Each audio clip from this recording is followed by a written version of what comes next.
Berita populer Tribun Bali hari ini. Berikut berita populer yang mungkin kamu lewatkan.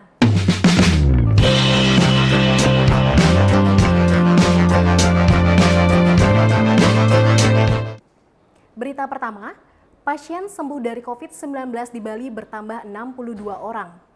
Gugus Tugas Provinsi Bali mengumumkan perkembangan pasien sembuh dari COVID-19 di Bali pada Rabu 1 Juli 2020. Ketua Harian Gugus Tugas Percepatan Penanganan COVID-19 Provinsi Bali, Dewa Made Indra mengabarkan perkembangan pasien COVID-19 sembuh sangat pesat. Pasien sembuh bertambah 62 orang dan total menjadi 860 orang. Semuanya adalah WNI yang sebelumnya tertular karena transmisi lokal. Ke-62 pasien sembuh tersebut berasal dari beberapa kabupaten di Bali, antara lain Denpasar 23 orang, Badung 15 orang, Gianyar 3 orang, Karangasem 3 orang, Bangli 6 orang, Klungkung 6 orang, Tabanan 4 orang, dan Jembrane nihil. Berita kedua, mertua pemerkosa menantu di Denpasar akhirnya ditangkap polisi. Satreskrim Polresta Denpasar bergerak cepat menangani kasus kekerasan seksual NMS yang berusia 13 tahun. Polisi menangkap IMY yang berusia 55 tahun yang tak lain merupakan mertua sekaligus paman korban. Kasat Reskrim Polresta Denpasar, Kompol Idewo Putu Gede Anom Danujaya, mengatakan bahwa mertua korban sudah ditangkap.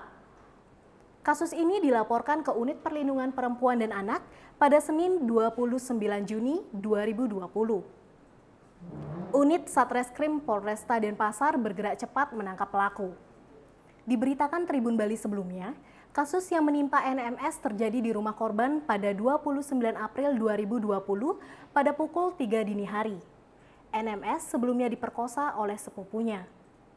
Sebagai bentuk pertanggungjawaban, NMS dinikahi oleh sepupunya. Namun, usai melahirkan, NMS justru disetubuhi mertuanya.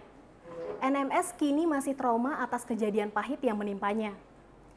Kasubag Humas Polresta Denpasar Ibtu Iketut Sukadi mengungkapkan, pelaku bisa dikenakan hukuman dengan pasal 81 Undang-Undang RI Nomor 35 Tahun 2014 tentang perlindungan anak dengan ancaman 15 tahun penjara. Berita ketiga, pariwisata Bali rencananya dibuka pada 31 Juli 2020 untuk wisatawan domestik. Pemerintah Provinsi Bali berencana membuka pariwisata untuk wisatawan domestik atau Nusantara pada tanggal 31 Juli 2020. Rencana itu akan dijalankan apabila skema pembukaan Bali untuk warga lokal pada tanggal 9 Juli 2020 berjalan efektif. Pembukaan Bali untuk wisatawan domestik juga dengan catatan objek wisata akan dibuka secara selektif agar tidak ada sumber penularan baru. Gubernur Bali dalam siaran pers yang diterima Tribun Bali mengatakan, sesuai hasil koordinasi pusat pemerintah provinsi dan kabupaten kota se-Bali, sepakat mengawali skema tatanan hidup Bali era baru dengan upacara Pemahayu Jagat di Pura Agung Besakih bertepatan dengan Purnama Sasih Kase pada tanggal 5 Juli 2020 mendatang. Upacara ini dirangkai dengan doa lintas agama di tempat ibadah masing-masing secara serentak pada pukul 10 WITA. Tujuan dari ritual dan doa ini adalah menghaturkan puji syukur kepada Tuhan atas anugerah yang diberikan sehingga penanganan COVID-19 di Bali bisa dilaksanakan dengan baik. Selain itu, juga untuk memohon doa restu dimulainya tatanan kehidupan Bali era baru. Selain di Besakih, ritual juga akan dilaksanakan di Pura Kayangan Desa se-Bali dan masuk pada skema berikutnya, pada tanggal 9 Juli 2020, Bali akan dibuka hanya untuk sektor di luar pariwisata dan pendidikan bagi masyarakat lokal. Sebelum diumumkan secara resmi, Gubernur Koster akan menyampaikan informasi lebih awal kepada para camat, perbekal, dan lurah, agar mereka melakukan prakondisi serta mulai melaksanakan aksi nyata, mendisiplinkan masyarakat dalam menerapkan protokol kesehatan COVID-19. Berita keempat, kisah pilu kakak beradik di Bali berjuang tanpa ayah dan ibu. Mereka adalah Ima Dewi Diantara yang berusia 19 tahun dan Nikomang Sukma Dewi yang berusia 11 tahun.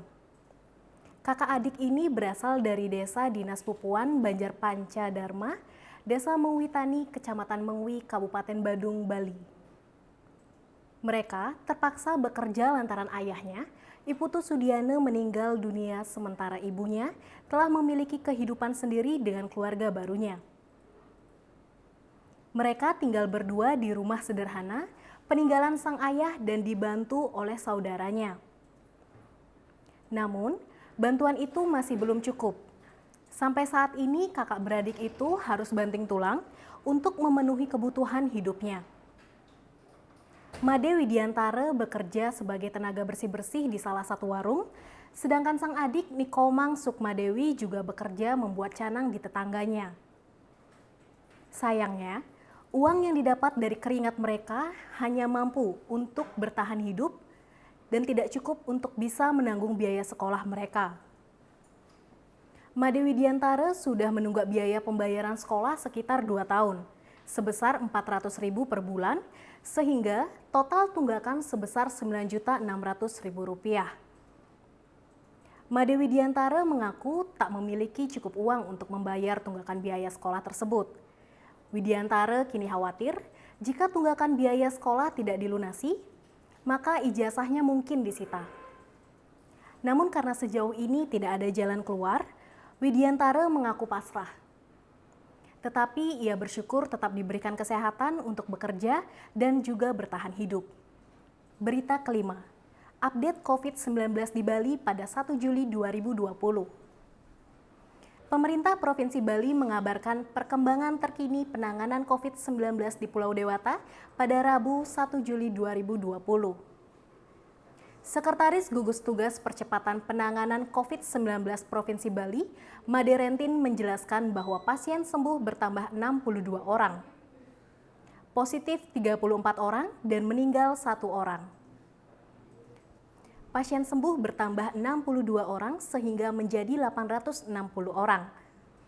Pasien positif bertambah 34 orang dan total menjadi 1.527 orang. Sementara yang meninggal 1 orang dan hingga kini tercatat 15 orang. Sementara dari penambahan 34 pasien positif COVID-19 Denpasar, tercatat ada 16 orang tambahan pasien positif COVID-19. Di antaranya Gianyar 3 orang, Karangasem 4 orang, Klungkung 4 orang, Badung 3 orang, Tabanan 3 orang, dan Buleleng 1 orang. Sementara Bangli dan Jembrane nihil penambahan. Di sisi lain, pasien COVID-19 meninggal diketahui berasal dari Denpasar. Namun, Made Rentin belum mengetahui penyakit bawaan sang pasien. Pasien COVID-19 meninggal bertambah angkanya 2 hari berturut-turut dan kini total 15 orang terdiri dari 2 WNA dan sisanya merupakan WNI. Adapun rincian pasien COVID-19 yang meninggal di Bali, diantaranya Denpasar 10 orang, Badung 2 orang, Gianyar 1 orang, dan WNA 2 orang. Demikian 5 berita populer Tribun Bali hari ini. Baca selengkapnya di tribunbali.com dan jangan lupa follow, like, dan komen Facebook, Instagram, dan YouTube Tribun Bali. Sampai jumpa.